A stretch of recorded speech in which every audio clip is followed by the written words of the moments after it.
There is probably nothing worse than Tara's World Halter Top. somebody you've been a fan of for so long. I was gonna text her because I do feel bad. She has shown a lot of support to me. Like just jumping on the hate train. And I didn't want her to think I was just piling on top of a hate. 2026 isn't even a month in, and Tara, known online as Tara's World, has already managed to set the internet ablaze with one of the most tone-deaf influencer scandals we've seen in years. What started as a seemingly innocent New Year's Eve outfit request spiraled into a wildfire of entitlement, internet rage, and now, a public falling out with her former idol and longtime friend, Tana Mongeau. This isn't just a drama story, this is a portrait of how quickly parasocial fame can crack under pressure and how one viral misstep can flip the internet from adoration to disgust. But before we unpack how Tana effectively distanced herself with a surgical strike of passive-aggressive clarity, we need to talk about the halter top, yes, the now infamous halter top, and the ER nurse, who became collateral damage in a desperate influencer's spiral.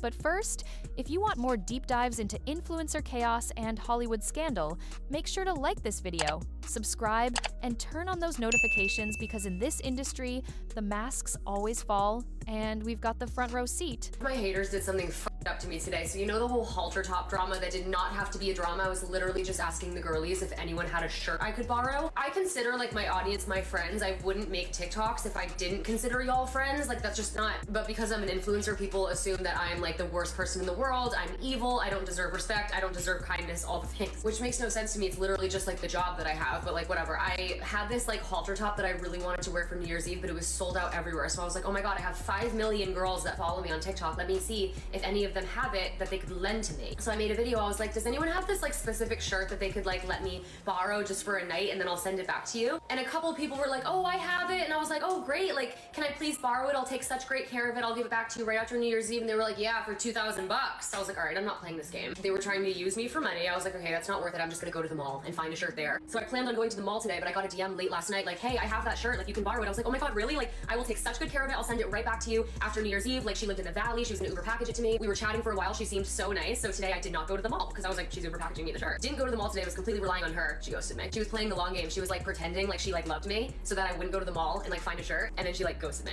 I'm honestly like right on. If I hated someone that much, I wouldn't be able to like pretend like I loved them for as long as she did. She fucked me over real bad. She was just like, yep, hasn't answered me in like 3 hours. Now let's get into it. It all began with a TikTok plea from Tara asking her followers if anyone owned a specific sold-out halter top she wanted to wear for New Year's Eve. On the surface, it seemed harmless, just another fashion-focused influencer moment. But behind the scenes, she began DMing fans, some of whom tried to upsell her for $2,000. Others, like one generous follower who happened to be an ER nurse, offered to lend it to her for free. Tara accepted the offer, told the nurse she'd take good care of it, and even canceled her mall trip under the assumption that the nurse would Uber package the shirt to her.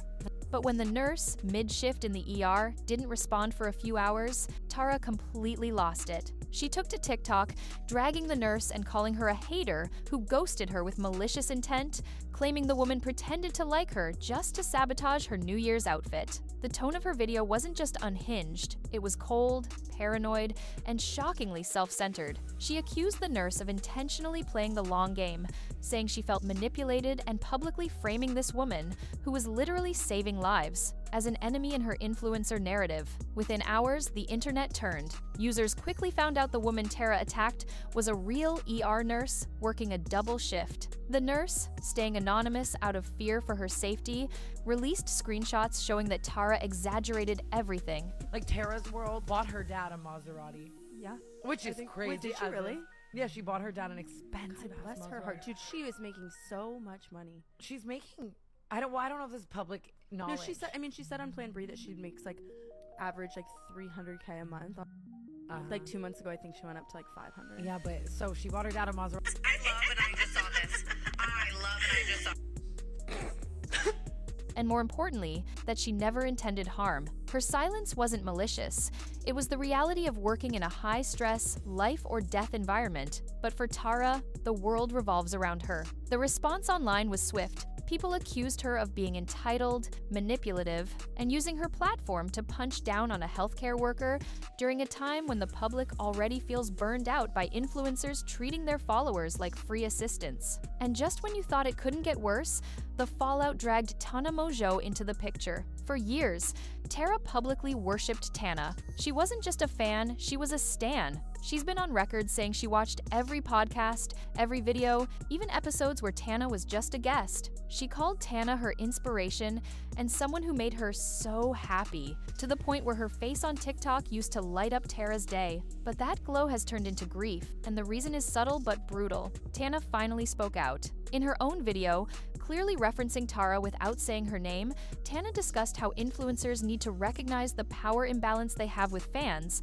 and how asking followers to borrow clothes crosses a line. She noted that just because fans feel like friends doesn't mean creators can treat them like personal assistants. She also expressed disappointment that some creators use hate to fuel engagement, which many believe was a shot at Tara's meltdown over the nurse, and that's when Tara broke. She posted a now-deleted response video, tearful and shaken, accusing Tana of dogpiling on her and saying she felt kicked while she was already down. She reminisced about how much she's loved Tana since she was 16, how she and her best friend used to watch her every move, how she felt betrayed by someone she considered an idol. To me and to canceled and just different things, and I didn't want her to think I was just piling on top of a hate train, because I don't think that's ever the right thing to do to anyone.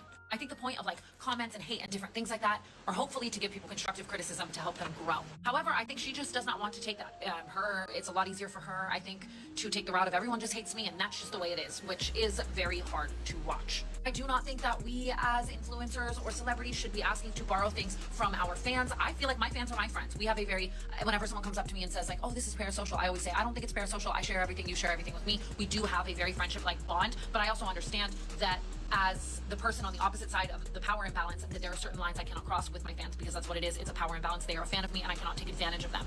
Part of me also thinks that this entire thing is class A rage bait, like put it on her IMDb and give her an Oscar, / is she the nurse, / like all of these, because she's done a lot of calculated things before on the internet and has said that she does those to make money to pay for certain things, whether it's Harry Styles or her mortgage, you know? If it isn't rage bait, I just simply don't understand it. You have all the power, money, agency, and tools to hire a stylist to source you the exact same top or something similar, to find it for sale online in another way, etc. Or to get a different top. It would be one thing. I was trying to rationalize it too. It's like if you were looking for a 1 of 10 item and maybe it was your 21st birthday and you had a whole photo shoot that was relying around this 1 of 10 item and you really couldn't find it, but then still it's just like get another thing. All that for, I don't know. I think there is something psychologically wrong about immediately resulting to someone who could just be going through something, even if it's your friend that you know in real life or this fan that is borrowing something, to immediately resort to someone kind of ghosting you or not showing up or whatever, to them being a hater, not to step into their shoes and think maybe what else happened to where she could not deliver this for me. Instead of, I think that just shows a lot into her mindset. The immediate hater zone makes me sad, because it makes me sad. Tara claimed she didn't want to believe Tana would ever turn on her publicly, especially knowing how it feels to be misunderstood online. But here's the thing, no matter how emotional Tara's video was, the internet wasn't buying it. Not this time. Commenters flooded in, saying this was just another manipulation tactic, that Tara always plays the victim when she's called out, and that she used her fans, the nurse, and now her own idol for another sympathy arc. People unearthed clips from the canceled podcast where Tana and co-host Brooke made jokes at Tara's expense and pointed out that Tana may have been quietly distancing herself for a long time. And when Tara reacted to one of Tana's past stories about a stalker, essentially inserting herself into it, many felt it was clout chasing under the guise of relating. Even Tara's claims of financial hardship started to crumble under scrutiny. This is the same woman who told fans she made $300,000 a month from her content, who allegedly once bought her dad a Maserati. But just weeks ago, she complained on TikTok that she couldn't afford her mortgage now that her OnlyFans income had dipped. It didn't add up,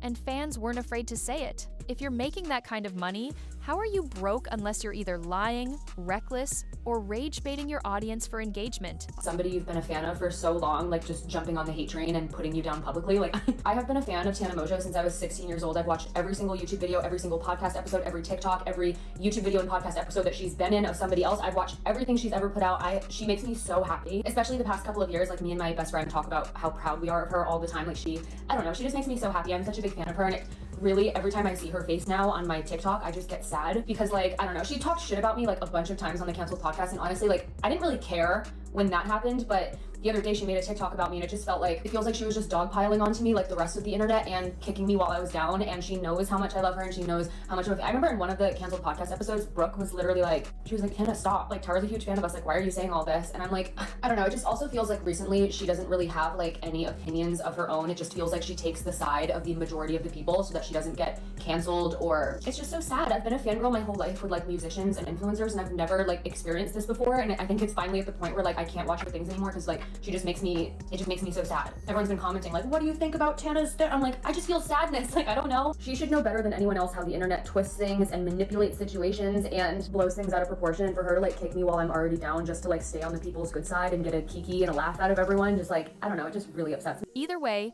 the trust was broken. More and more users began calling her a professional victim, pointing out that every few months, Tara seems to be at the center of a new scandal, always crying, always misunderstood, always somehow the target, never the cause. But this time, it's different, because she didn't just alienate a stranger, she burned a bridge with the one person she idolized the most. In Tara's own words, she said, seeing Tana's face now just makes her sad, and that she can't watch her content anymore without feeling hurt. But the audience wasn't feeling sympathy. They saw a clear pattern of a creator who refuses to take accountability, who lashes out when things don't go her way, and who treats her platform like a diary, venting publicly, blaming fans, calling out people by name, and deleting videos once backlash hits. And as for the ER nurse, the internet rallied behind her. Many called her a saint for even offering the top in the first place, and others said this entire saga exposed how unhinged influencer culture has become. One follower said it best. She asked to borrow a tank top, got it offered for free, ghosted for 3 hours because someone was literally saving lives, and called that a hater plot. You can't script this level of delusion. Even Tana's most neutral commentary hit harder than any exposed video because it echoed what so many people already felt. This wasn't just a bad moment. This is who Tara really is when the cameras are off. And the final twist? Despite all the backlash, I literally just finished work and it's 5:19. Try being an influencer for a day. Tara continues to post, continues to bring up the halter top, and continues to reference how unfair it is that the internet is coming for her. She seems to be leaning into the controversy, possibly because it's her most viral content in months. And while she may be trying to spin it into a redemption arc, the truth is, this was never about a shirt. It was about power, ego, and the kind of self-centeredness that can only fester in influencer fame when no one says no. Tara's audience said no, Tana said no, and now the digital rug has been pulled from under her. What happens next is anyone's guess. But one thing's for sure, 2026 just started, and for Tara, the internet has already voted.